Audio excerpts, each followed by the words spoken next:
శ్రీమద్ భగవద్గీత చతుర్దశోధ్యాయం గుణత్రయ విభాగ యోగం. ఓం శ్రీకృష్ణ పరబ్రహ్మణే నమః. శ్రీమద్భగవద్గీత అథ చతుర్దశోధ్యాయః గుణత్రయ విభాగ యోగః. శ్రీభగవానువాచ పరం భూయ ప్రవక్ష్యామి జ్ఞానానాం జ్ఞానముత్తమం యజ్ఞాత్వా మునయః సర్వే పరాం సిద్ధిమితో గతాః. శ్రీ భగవానుడు అన్నాడు, దేనిని తెలుసుకుని మునులందరూ ఇహ సంసారం నుండి విముక్తులే మోక్షాన్ని పొందుతారో అట్టి ఉత్కృష్టము జ్ఞానములలోకెల్లా శ్రేష్టమైన జ్ఞానాన్ని మళ్ళీ నీకు చెప్తాను. ఇదం జ్ఞానముపాశ్రిత్య మమ సాధర్మ్యమాగతాః సర్గేపి నోపజాయంతి ప్రళయేన వ్యథంతి చ. ఈ జ్ఞానాన్ని ఆశ్రయించి నా స్వభావాన్ని పొందిన వాళ్ళు సృష్టి జరిగినప్పుడు పుట్టరు, ప్రళయం సంభవించినప్పుడు నాశనం పొందరు. మమ యో నిర్మహత్ బ్రహ్మ తస్మిన్ గర్భం దదామ్యహం సంభవః సర్వభూతానాం తదో భవతి భారత. అర్జున, సమసృష్టి వాసనలు నా యోని, అందులో నేను బీజాన్ని ఉంచుతాను. అన్ని ప్రాణుల పుట్టుక దాని నుండే సంభవిస్తుంది. సర్వయోనిషు కౌంతేయ మూర్తయః సంభవంతి యాః తాసాం బ్రహ్మ మహద్యోనిః అహం బీజప్రదః పితా. కౌంతేయ, ఏ ఏ యోనుల నుండి అయినా సరే ఏ ఏ రూపాలు జన్మిస్తున్నాయో వాటి అన్నిటికీ సమిష్టి వాసనలు ప్రకృతి యోనిని బీజాన్ని ఇచ్చే తండ్రిని నేను. సత్వం రజస్తమ ఇది గుణాః ప్రకృతి సంభవాః నిబధ్నంతి మహాబాహో దేహే దేహినమవ్యయం. మహాబాహు, సత్వం, రజస్సు, తమస్సు అని ప్రకృతి నుండి పుట్టిన గుణాలు అవ్యయమైన దేహిని దేహంలో బంధిస్తాయి. తత్ర సత్వం నిర్మలత్వాత్ ప్రకాశకమనామయం సుఖసంగేన రత్నాతి జ్ఞానసంగేన చానఘ. అనగా అందులో సత్వం శుద్ధమైనందున ప్రకాశంతో కూడినది, బాధలు లేనిది. అది సుఖంతో జ్ఞానంతో ముడిపెట్టి జీవుణ్ణి బంధిస్తుంది. రజో రాగాత్మకం విద్ధి తృష్ణాసంగ సముద్భవం తన్నిబధ్నాతి కౌంతేయ కర్మసంగేన దేహినం. కౌంతేయ, రజస్సు రాగపూరితమైనది, తృష్ణని సంఘాన్ని కలిగిస్తుంది, దేహిని కర్మలతో ముడిపెట్టి బంధనంలో పడవేస్తుంది. తమస్వజ్ఞానజం విద్ధి మోహనం సర్వదేహినాం ప్రమాదాలస్య నిద్రాభిః తన్నిబధ్నాతి భారత. భారత, తమస్సు అజ్ఞానం నుండి పుడుతుంది, అందరినీ మోహంలో పడవేస్తుంది, ఏమడపాటుతో, బద్ధకంతో, నిద్రతో జీవుణ్ణి బంధిస్తుంది. సత్వం సుఖే సంజయతి రజః కల్పని భారత జ్ఞానమావృత్య తుత్తమః ప్రమాదే సంజయచ్యుత. అర్జున, దేహికి సత్వం సుఖంలోను, రజస్సు కర్మలలోను, తమస్సు జ్ఞానాన్ని కప్పివేసి ఏమడపాటులోనూ ఆసక్తిని కలిగిస్తుంది.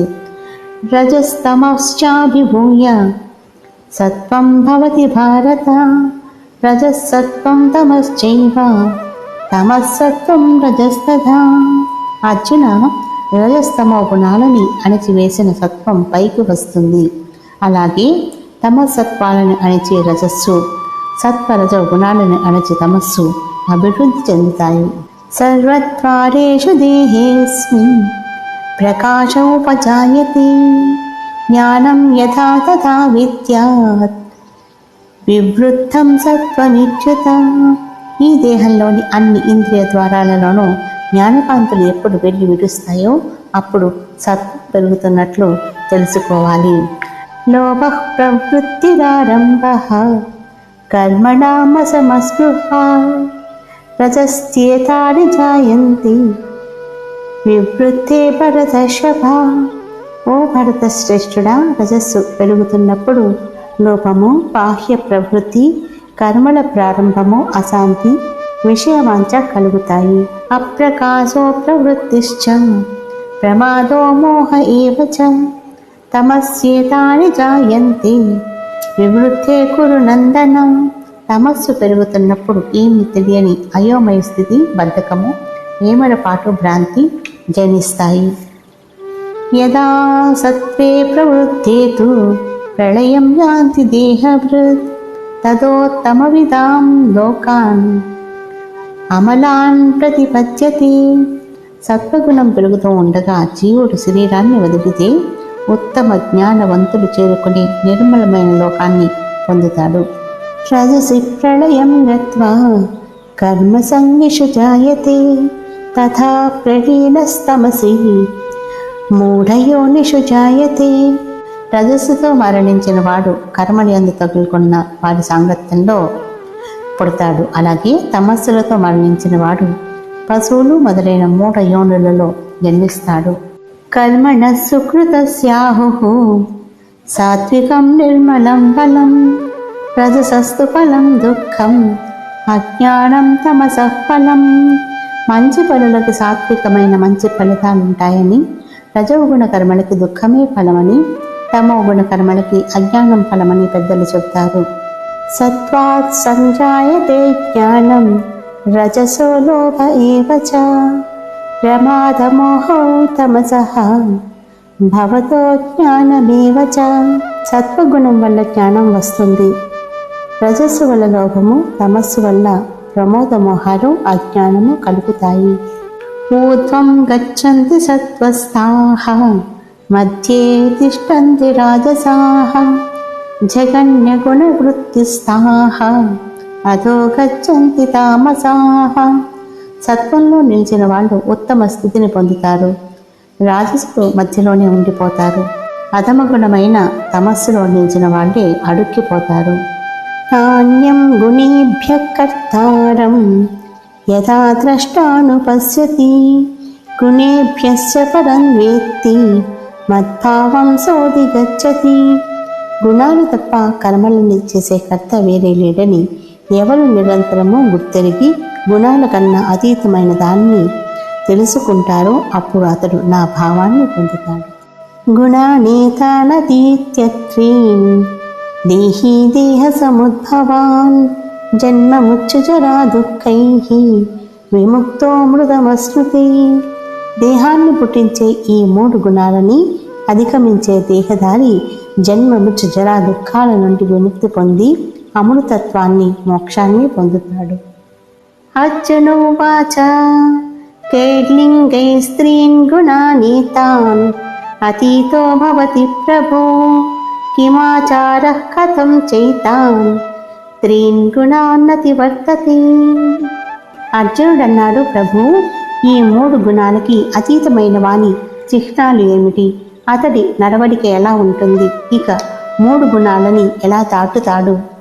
శ్రీ భగవానువాచ ప్రకాశం చ ప్రవృత్తిం చ మోహమేవ చ పాండవ నద్వేష్టి సంప్రవృత్తాని ననివక్తాని కాంక్షతి. శ్రీ భగవానుడన్నాడు, అర్జున, సత్వము ప్రకాశము, రజస్సు ప్రవృత్తి, తమస్సు భ్రాంతి. ప్రకోపించినప్పుడు ద్వేషించడు, పోయినప్పుడు కాంక్షించడు. ఉదాసీనవదాసీనః గుణైర్యో న విచాల్యతే గుణావర్తంత ఇత్యేవ యోవతిష్టతి నేంగతే. ఉదాసీనుల్లా అంటుకోకుండా ఉంటూ గుణాల వల్ల చలించకుండా గుణాలు వర్తిస్తూనే ఉంటాయిలే అని స్థిరంగా ఎవరుంటాడో అతడు గుణాతీతుడు.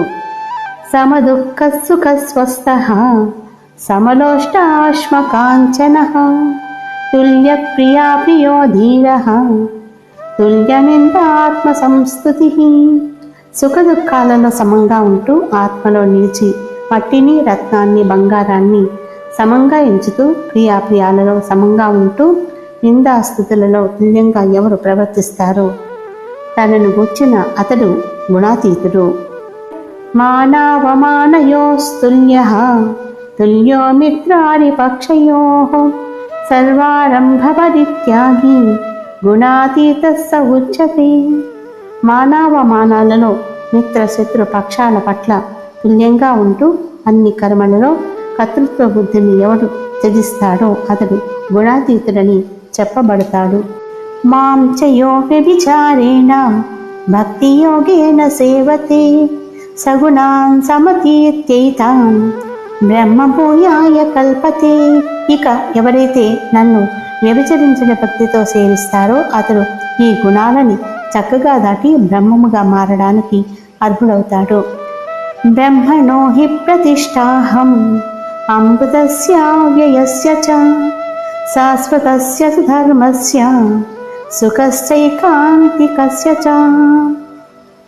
అమృతము, అవ్యయము, శాశ్వతము, ధర్మము, ఏకాంత సుఖము అయిన బ్రహ్మానికి నేనే ప్రతిష్టని. ఓం తత్సత్. ఇది శ్రీమద్భగవద్గీతాసు ఉపనిషత్సు బ్రహ్మ విద్యాయాం యోగశాస్త్రే శ్రీకృష్ణార్జున సంవాదే గుణత్రయ విభాగయోగో నామ చతుర్దశోऽధ్యాయः సంపూర్ణం. శ్రీ గోపాలకృష్ణ భగవానికి జై.